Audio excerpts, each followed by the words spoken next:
The briefing room fell completely still as the general's aide projected a grainy satellite photo onto the screen.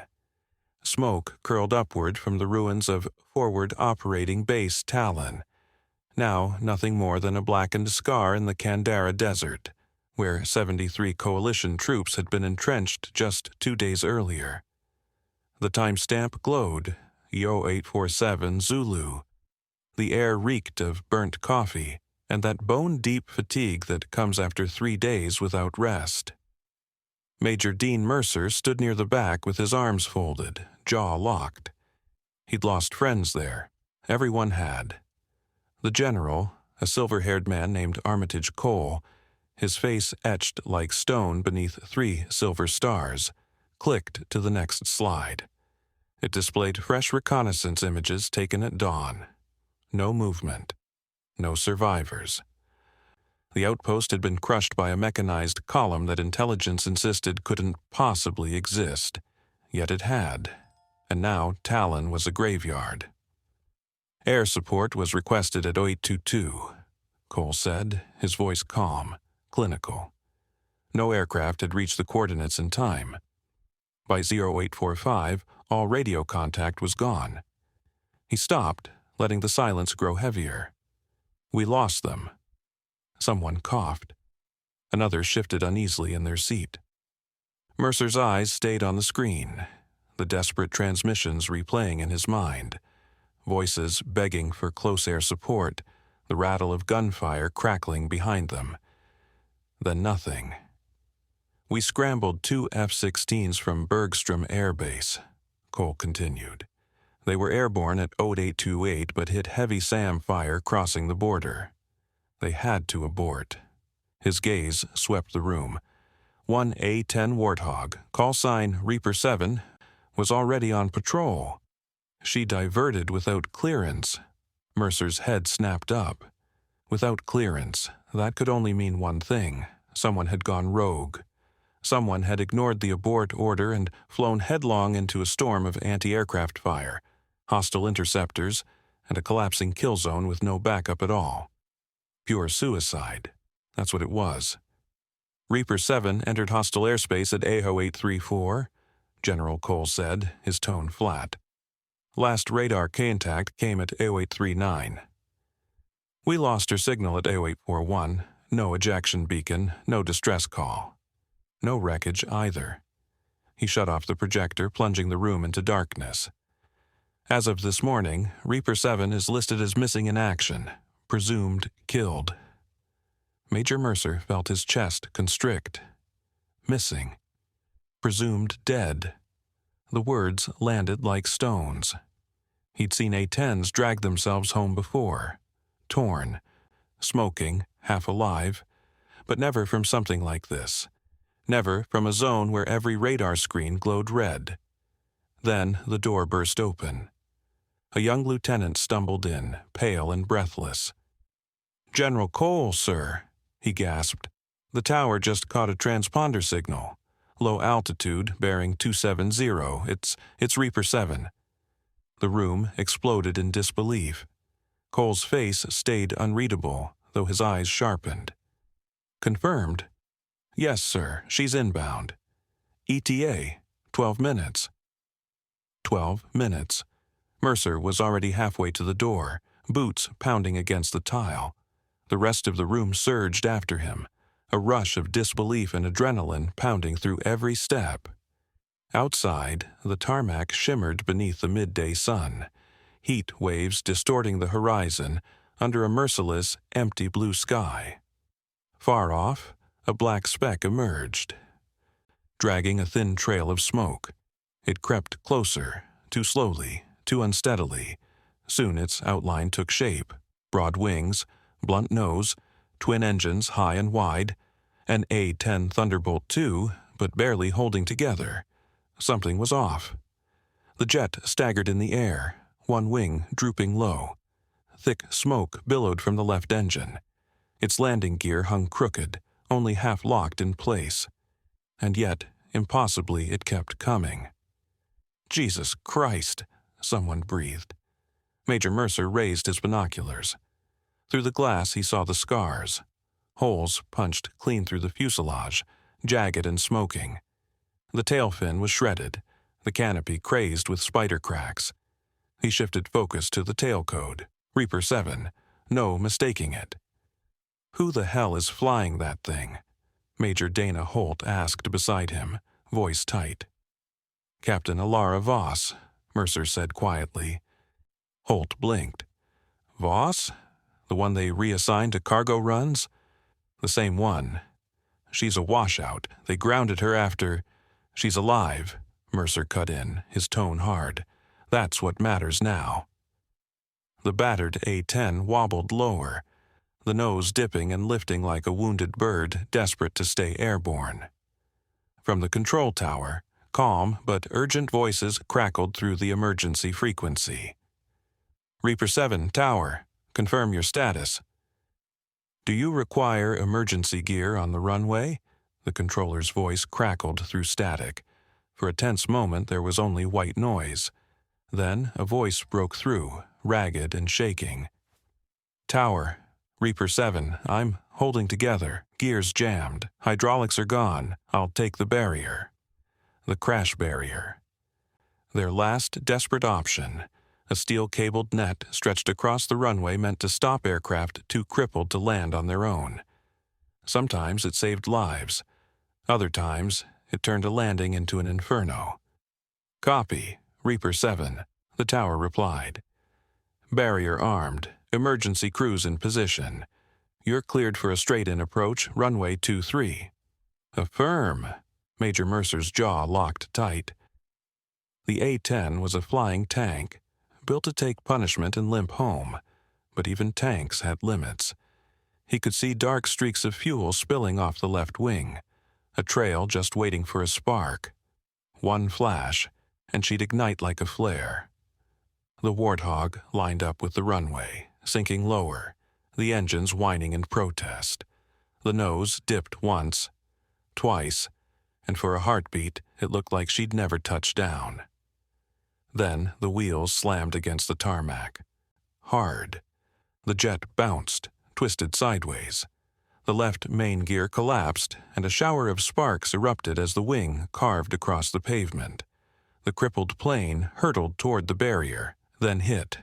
The net seized the nose, jerking the A-10 to a brutal halt. Metal screamed in agony. The fuselage shuddered. Engines coughed once, then faded into silence. Then the canopy burst open with a metallic snap, and a thick cloud of smoke rolled out. A lone figure climbed free, slowly, deliberately. She unbuckled her harness, stepped onto the battered wing, and dropped to the scorched tarmac below. Her flight suit hung in tatters, streaked with blood and hydraulic oil. Her helmet was burned, visor smeared black. She stood there, unsteady but upright, staring toward the wave of personnel sprinting her way. Her face was ghost-pale beneath the grime, streaked with sweat and soot, but her eyes still burned with fierce, defiant life. Major Mercer reached her first. "Voss." She raised a trembling hand to stop him. "Talon," she rasped, voice raw and broken. "I made it." He froze. "You what?" "I got there. 23 survivors. Mark their position. Fast movers can reach them if they go now." Mercer stared. 23. The general had said everyone was gone. "How?" he asked, catching her by the elbow as she wavered again. She didn't pull away. "I flew low, under their radar," she said, each word clipped by exhaustion. "Found them holed up in a drainage culvert, 1 click south of the base. Couldn't land, but I kept the armor back long enough for them to dig in deeper. Then I ran dry and got the hell out." Someone behind Mercer muttered a curse. Another voice whispered, "She went in there alone." Voss's eyes drifted past him, locking onto General Cole, who had just arrived, his face unreadable beneath the brim of his cap. She straightened, despite the pain evident in every movement. "Sir," she said hoarsely, "I disobeyed your abort order. Court-martial me if you have to, but those people are alive because someone went." Cole studied her for a long, tense moment, then gave a single nod. "Get her to medical, and get those coordinates to search and rescue, now." The medics rushed forward, but Voss lifted a hand, shaking her head. "I can walk." "No, you can't," Mercer said firmly. "You're bleeding." She glanced down, finally noticing the deep red spreading along her flight suit. "Huh," she murmured faintly. Then her legs gave out. Mercer caught her before she hit the ground. The story of Captain Alara Voss didn't begin in the skies over the Kandera Desert. It began 6 years earlier, halfway across the world, in another unforgiving stretch of sand, where the only thing hotter than the sun was the temper of a flight instructor who just watched a rookie pilot land so perfectly it looked like the jet had kissed the runway. Back then, she'd been Lieutenant Voss, fresh from flight school, eager to prove herself in a world that still saw female pilots as headlines instead of warriors. She started out flying transports, C-130s, the stubborn mules of the sky, hauling crates, ferrying troops, and choking down the bitterness of knowing she was the sharpest pilot in her squadron, while men with half her instincts got fast-tracked into fighter seats. Her call sign, Reaper, hadn't come from some daring dogfight or a movie-worthy save. It started as a joke, an ugly one. On her first deployment, she flew medevac runs out of a war-torn zone in Corvo Province. The casualties were relentless, the sorties non-stop. She never lost a single patient in transit, but the nickname stuck, Reaper, because she always seemed to appear where death already lingered. At first, she despised it. Then she decided to own it. Her break came by chance, a pilot shortage, a desperate need for close air support, and a personnel officer who cared more about filling cockpits than about headlines. Voss seized the opportunity without hesitation.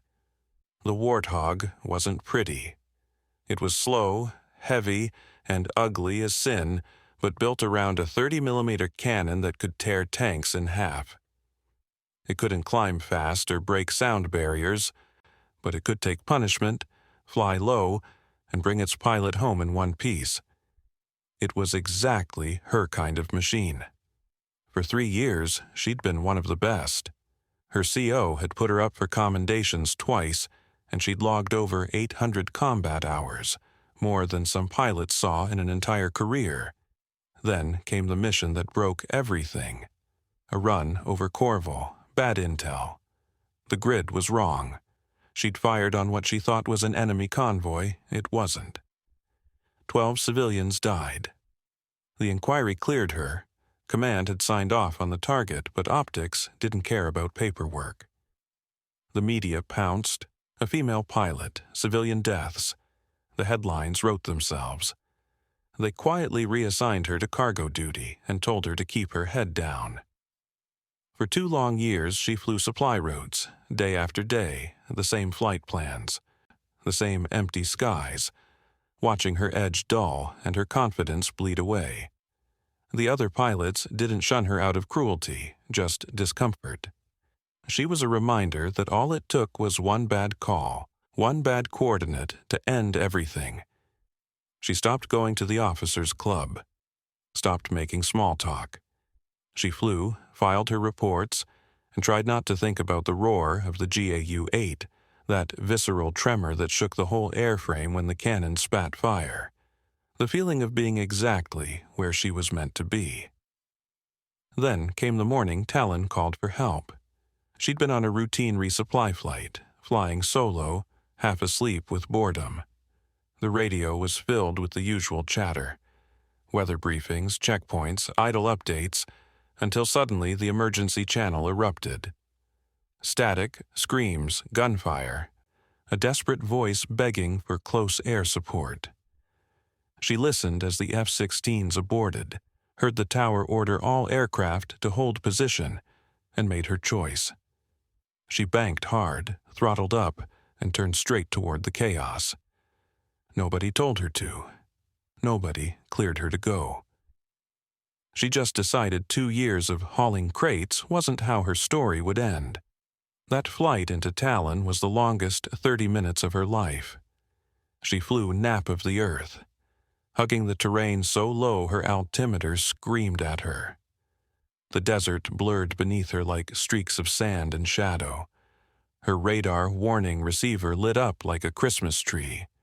SAMs locking on, tracking, predicting her every move. She yanked hard on the stick, pulling turns so tight her vision tunneled, her body crushed against the harness. Flares blasted out behind her, white-hot, tumbling through the sky, and the missiles missed by meters. When she finally reached Talon, it was gone. Nothing left but flame, smoke, and the shredded remains of what once had been a base. But then her eyes caught movement. Figures sprinting through the smoke, diving into a drainage culvert just south of the main compound. She counted 23. They were pinned down, trapped by a column of enemy armor rolling in from the east. T-72s and BTRs crawling across the sand. No air cover. No chance. Voss armed her Mavericks, locked onto the lead tank, and fired. The missile streaked downward, detonating in a flash of orange fire that tore the T-72 apart. The rest of the column hesitated, confused. She fired again. Another impact. The formation broke apart in panic, unsure where death was coming from. She dropped lower, lined up the cannon and squeezed the trigger. The GAU-8 screamed to life, vomiting 70 rounds a second. The sound was biblical. The rounds walked across the desert like thunder, shredding armor and ripping vehicles in half. She made 3 runs, each one lower, hotter. By the third, she was out of ammunition and they'd found her. Tracer fire climbed toward her, lacing the sky. Impacts rattled the fuselage. Alarms wailed. The left engine took a hit, coughed, and started bleeding power. Hydraulics failed. The stick turned sluggish. She pulled up, forcing the dying warthog to climb and turn for home. The return flight was agony. With every mile, the aircraft seemed to disintegrate further. Fuel poured from the wing.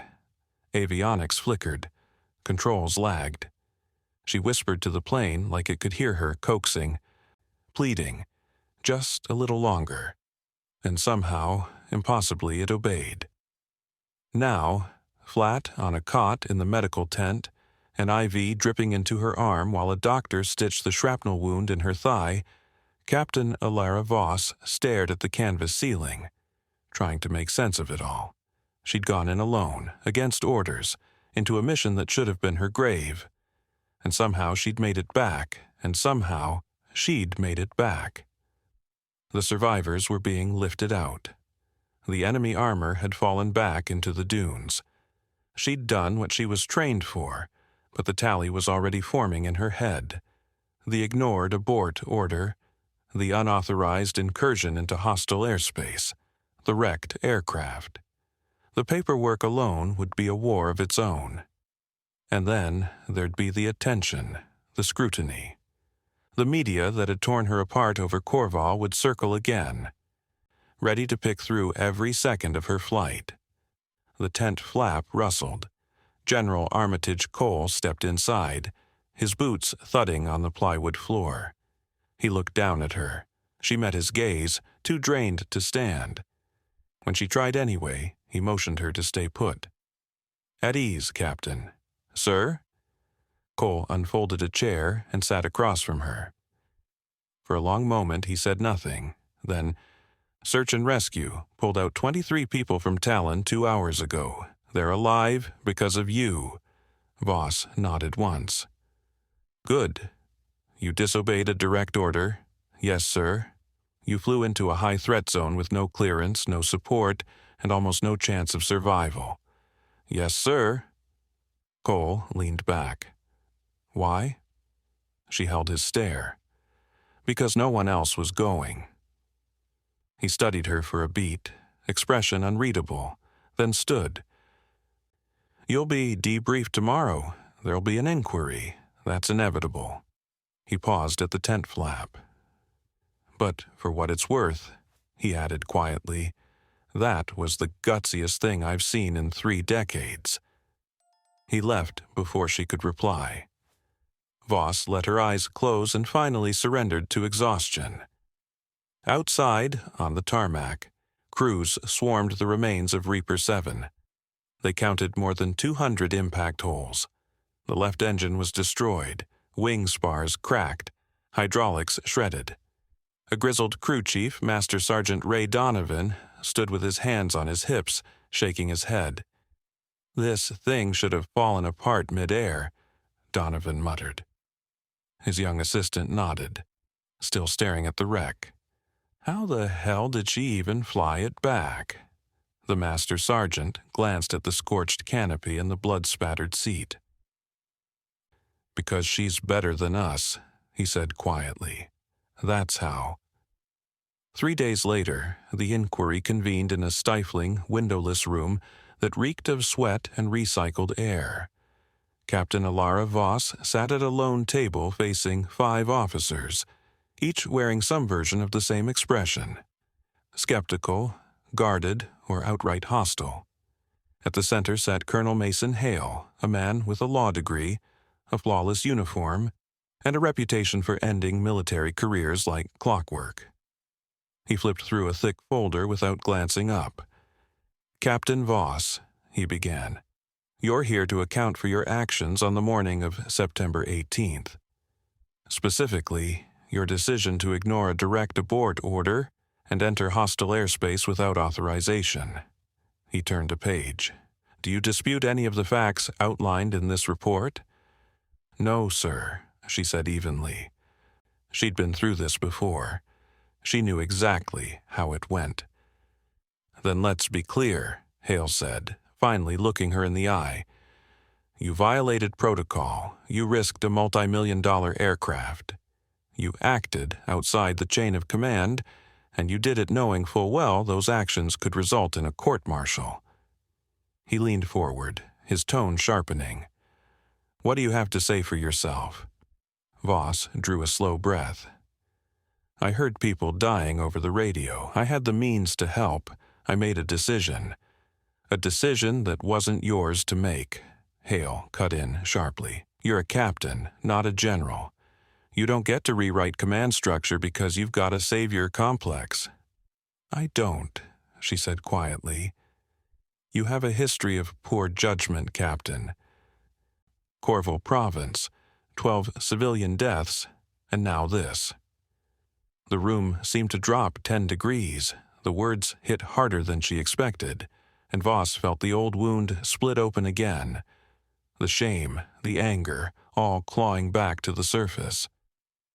"Corval was cleared by command," she said evenly. "The intel was wrong. I was exonerated."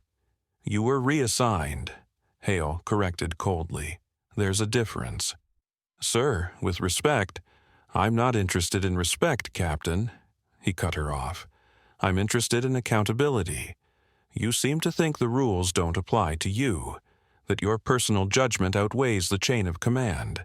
That's not how this works." Her jaw tightened. She could feel the other officer's eyes on her, measuring, judging. One of them finally spoke. Lieutenant Colonel Trent Avery cleared his throat.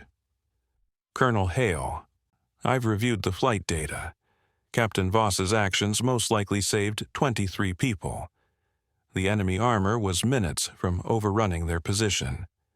Without her intervention, they'd all be dead." Hale waved a dismissive hand. "The ends don't justify the means, Colonel. If every pilot acted on impulse, we'd have chaos." "But she was right," Avery pushed back. "Those survivors are alive. Doesn't that count for something?" "It counts for her being lucky," Hale snapped. "Luck isn't a tactic." The room went still. Voss stared at the tabletop, hands clasped tightly in her lap. She'd known how this would go. The system didn't reward initiative, it rewarded obedience. Predictability. She'd broken the rules, and now she'd pay for it. Again. Then the door opened. General Cole stepped in, the panel rose, and Voss followed suit. "At ease," Cole said, waving them down, his eyes fixed on Hale. "Colonel, I'll take it from here." Hale's expression tightened. "Sir, the inquiry is still underway." "It's over," Cole interrupted. His tone was absolute. "Captain Voss, you're dismissed. Wait outside." She stood, saluted, and left the room without another word. The door shut behind her with a heavy click. In the hallway, Voss pressed her back against the wall and let out a long breath. Her hands trembled uncontrollably until she forced them into fists, willing them still. Inside, General Cole's voice carried through the silence. "Gentlemen, I understand your concerns. Protocol exists for a reason. But let's not pretend this is some straightforward act of disobedience." He paused. Captain Voss made a split-second call in a fluid combat zone. She assessed the risk, executed the mission, and brought 23 people home alive. That's not luck, that's skill. He looked around the table. And it's exactly the kind of judgment we need in our pilots. Colonel Hale opened his mouth to object, but Cole's voice cut him off. "I'm not asking for your opinion, Colonel. I'm telling you how this ends. Captain Voss will receive a formal reprimand for violating the abort order. It goes in her file, no court-martial, no demotion, and no further action. Are we clear?" The panel exchanged glances, reluctant but unanimous. Cole didn't wait for further comment. He turned and left the room. Out in the corridor, he found Voss still leaning against the wall. "Walk with me, Captain." They moved through the base in silence, past lines of parked aircraft and ground crews working under the harsh desert sun. Finally, he spoke. "You're a hell of a pilot, Voss. One of the best I've ever seen. But you've got a problem." She frowned. "Sir?" "You don't trust the system," he said, "and the system doesn't trust you. That needs to change because talent like yours doesn't belong hauling freight." She stayed quiet. "I'm putting you back on full combat rotation," Cole continued. "But understand this.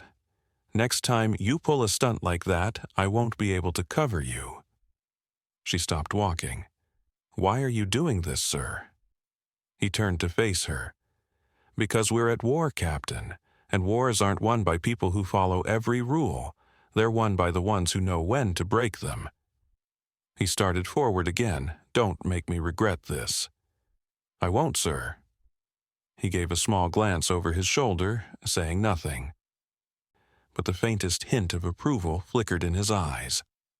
Word of what Voss had done spread through the base like wildfire, twisting with every retelling.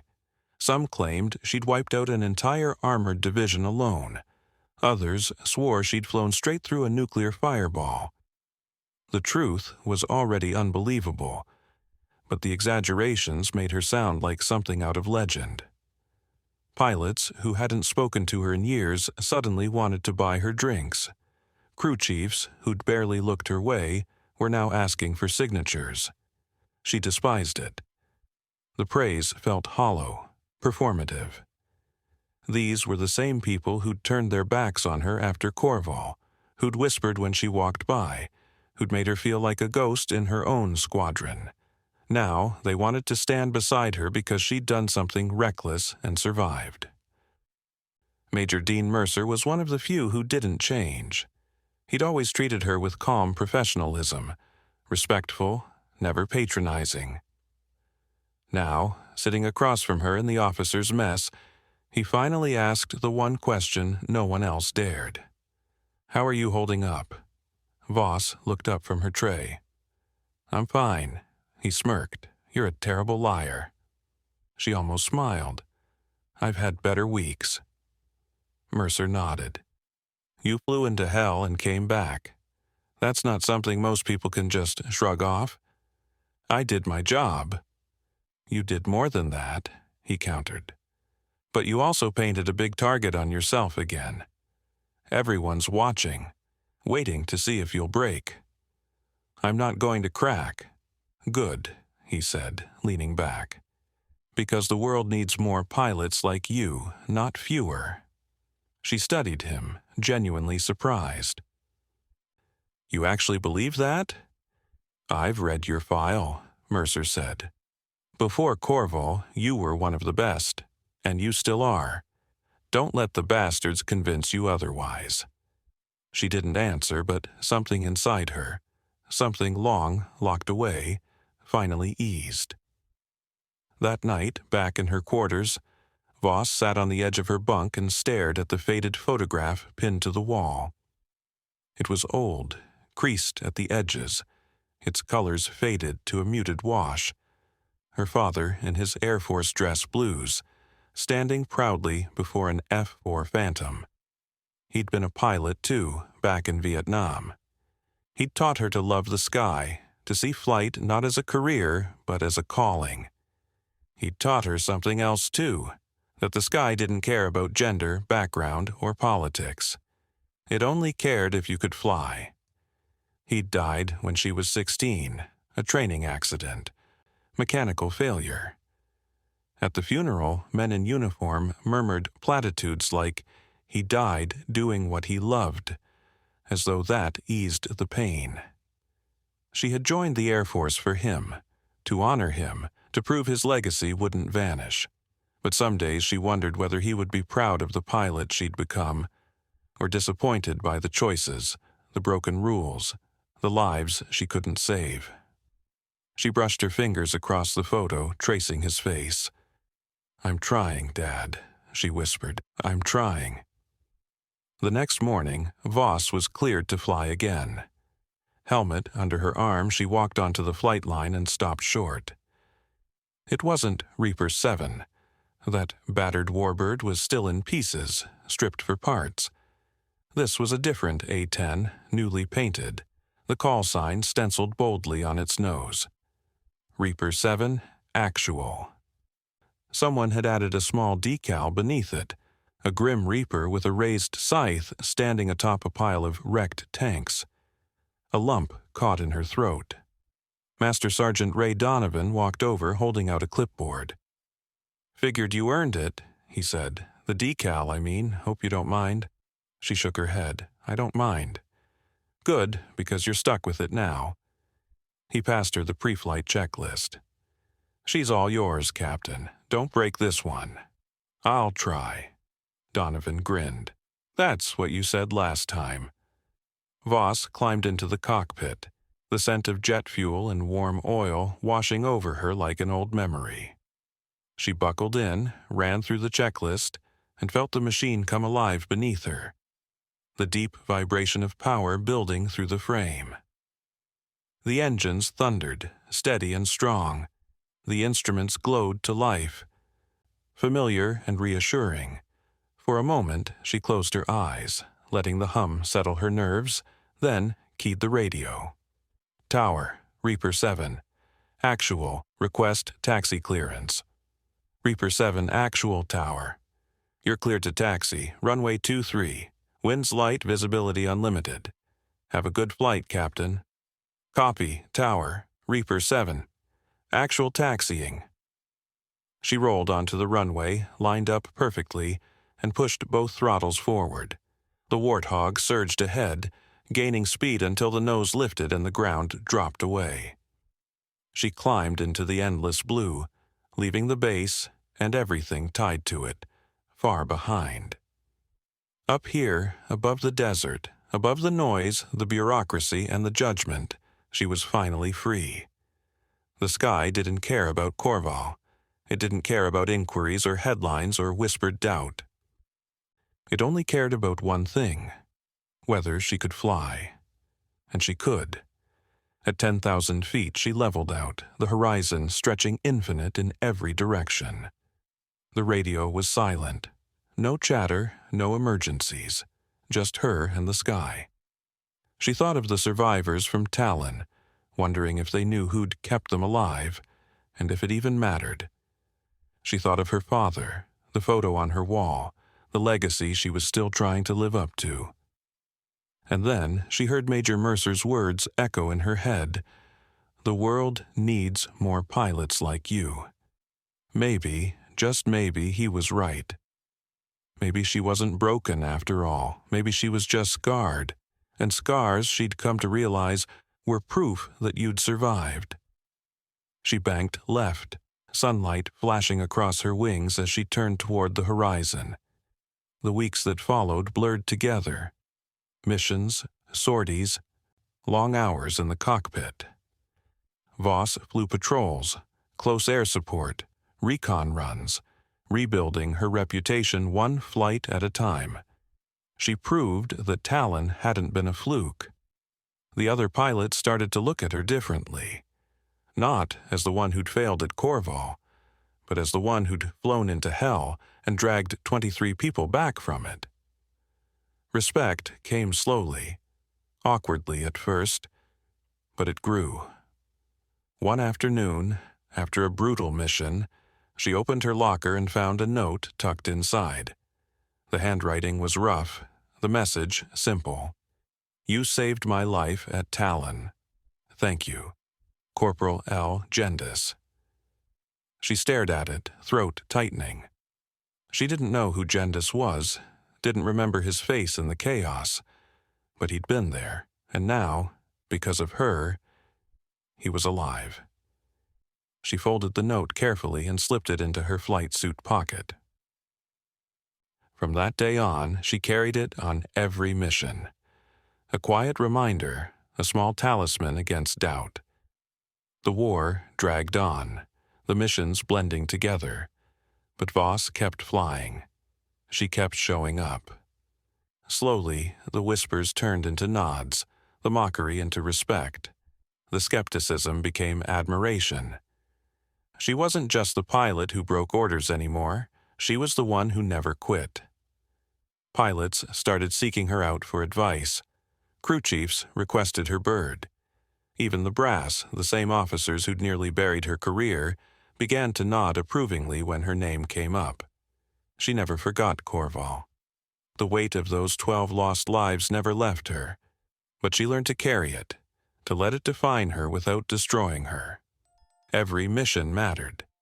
Every flight meant something. And in the end, that's what made Captain Alara Voss a legend.